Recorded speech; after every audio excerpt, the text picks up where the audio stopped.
Vamos lá, continuando falando de Marx. Hoje nós vamos falar de dois conceitos super importantes para Marx, que são os conceitos de classes sociais e luta de classes. Tá bom? Então, olha só, quando a gente fala de classes sociais, estamos falando de um conceito que ele se iniciou, de acordo com Marx, com o modo de produção capitalista. Isso significa o quê? Antes do capitalismo não existiam classes sociais, não existia o termo classes sociais.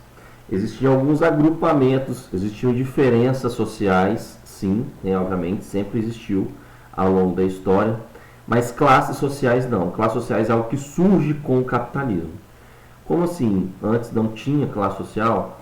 Porque o conceito de classes sociais é um conceito que ele remete aos aspectos econômicos, a economia. O que vai diferenciar uma classe social da outra? Basicamente, os aspectos relacionados à renda, né? Ou seja, as questões econômicas. Então, se antes do capitalismo essa diferença econômica ela não era muito bem estabelecida, então não existiam classes sociais, né? Existiam outras diferenças, outros nomes, mas o termo classes sociais não. O termo classes sociais ele se inicia com o capitalismo mesmo, tá bom? Então, hoje, quando nós falamos de classes sociais, existem diversas formas, né, de fazer essa classificação. Classe A, classe B, classe C, D, classe alta, classe média, classe baixa, classe não sei, né? Então, rico, pobre também é uma outra classificação, né, que se dá, né, apesar de ser meio grosseiro, mas tem diversas formas. Porém, quando Marx pensou nessa ideia da classe social relacionada com o capitalismo, para ele só existiam duas classes sociais, que é a burguesia e o proletariado, né? Então, a burguesia, que seria a classe dominante, a classe dos capitalistas, nós falamos isso na aula passada, né? Capitalista é quem tem o capital. Se você não tem o capital, se você não tem os meios de produção, se você não tem a propriedade privada, você não é capitalista. Você pode até defender o sistema capitalista, mas você não é capitalista, tá? Então essa é a burguesia. E o proletariado, que seria a classe dominada, na visão dele, que se refere ao agrupamento dos trabalhadores. Tá bom? Beleza. Essas duas classes sociais. Então, o capitalismo, ao inaugurar diferenças econômicas entre essas classes sociais, basicamente a burguesia é aquela que tem a propriedade privada. O proletariado não tem a propriedade privada, por isso ele se vê na obrigação de trabalhar para a burguesia, né? Então, ao inaugurar isso, inaugura-se também o quê? Um reforço da desigualdade social, né? Isso significa o quê? Quem tem e quem não tem, né? Quem tem a propriedade privada e quem não tem. Beleza? E aí Marx vai falar o quê? Ok, tem essa diferença das classes sociais. Isso interfere em alguma coisa no desenrolar da história, no desenrolar da sociedade? Ele vai falar que sim. Lembra uma pergunta que eu fiz lá na primeira aula? O que move a sociedade? Nós estamos em constante mudança, tá? O que impulsiona essa mudança constante da sociedade?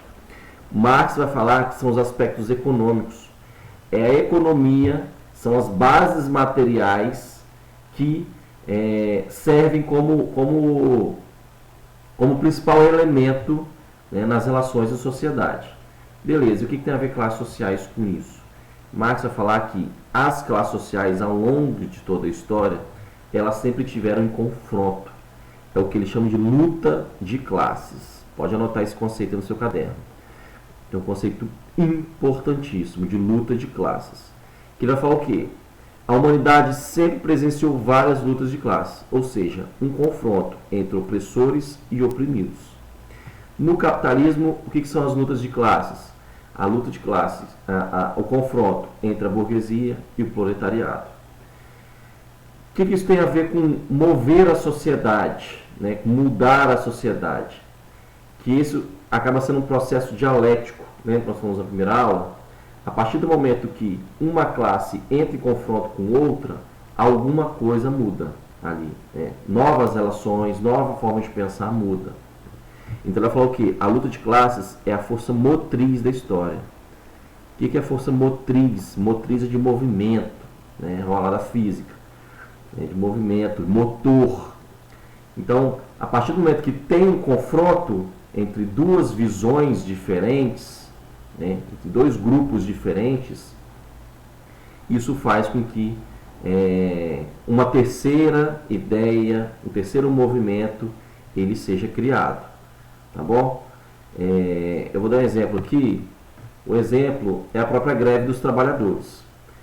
O que significa a greve? A greve nada mais é do que uma luta de classes. Os patrões dizendo, olha, isso aqui é o que nós podemos oferecer, isso aqui é o que vocês têm, ponto. Né? E por outro lado, os trabalhadores falando, olha, nós não estamos satisfeitos, isso não é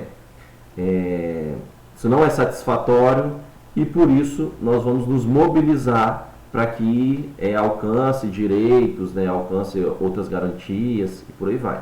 Então nada mais é do que um confronto.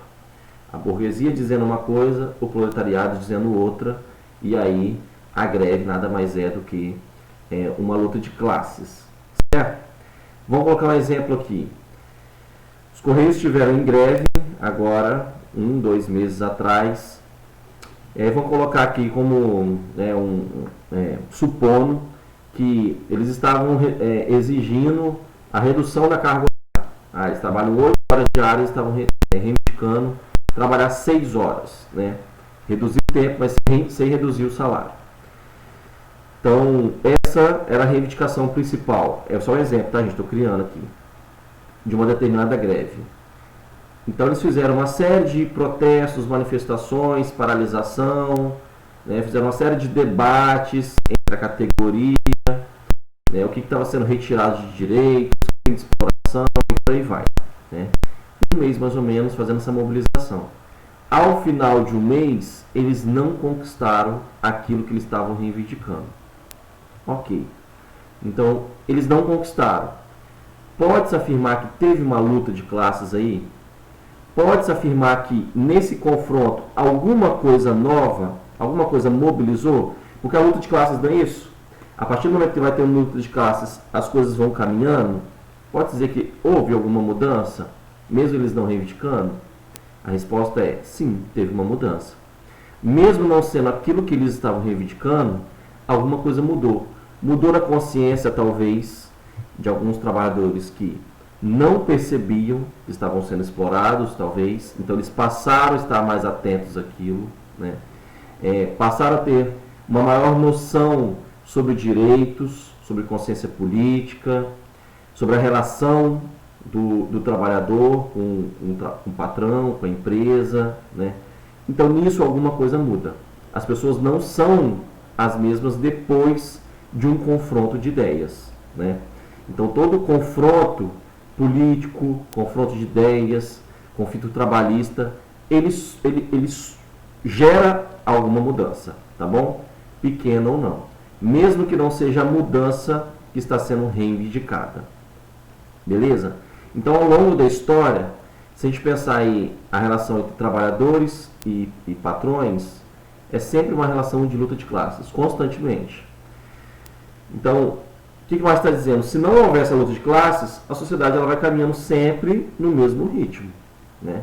Então, por que hoje os trabalhadores têm FGTS, férias, 13º, descanso remunerado no final de semana, né? Tem uma série de garantias, de uma série de direitos, porque houve luta de classes. Se não houvesse luta de classes, a gente não teria nada disso hoje. Certo? Então, eu falo o quê? A história da humanidade, a história de todas as sociedades, é a história da luta de classes. Por que a história está sempre em constante mudança? Porque sempre tem grupos diferentes em confronto. Sempre. Ele vai falar, isso não é ruim. Né? Isso não é ruim. Isso é necessário para que a gente mude. Né? Porque sem confronto, a gente vai ficar sempre estagnado na mesma. certo? Por isso que o conceito de luta de classes ele é extremamente importante.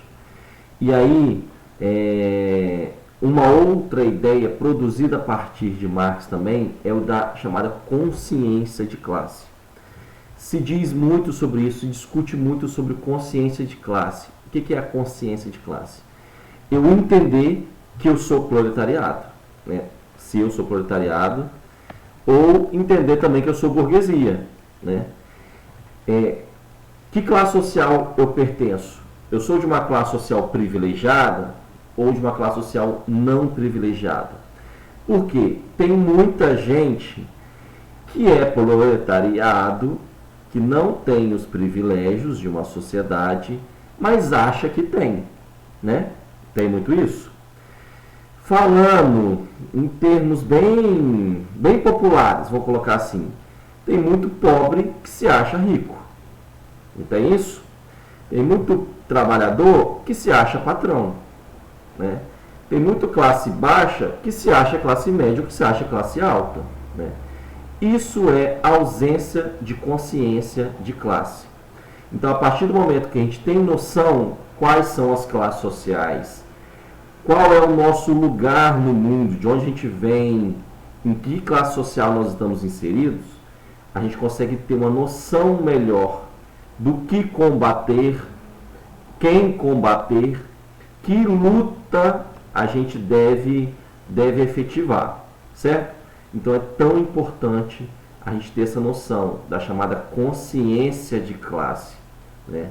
Eu sou trabalhador, em determinado ponto há exploração, eu sou trabalhador e por isso me faz ser dominado, né?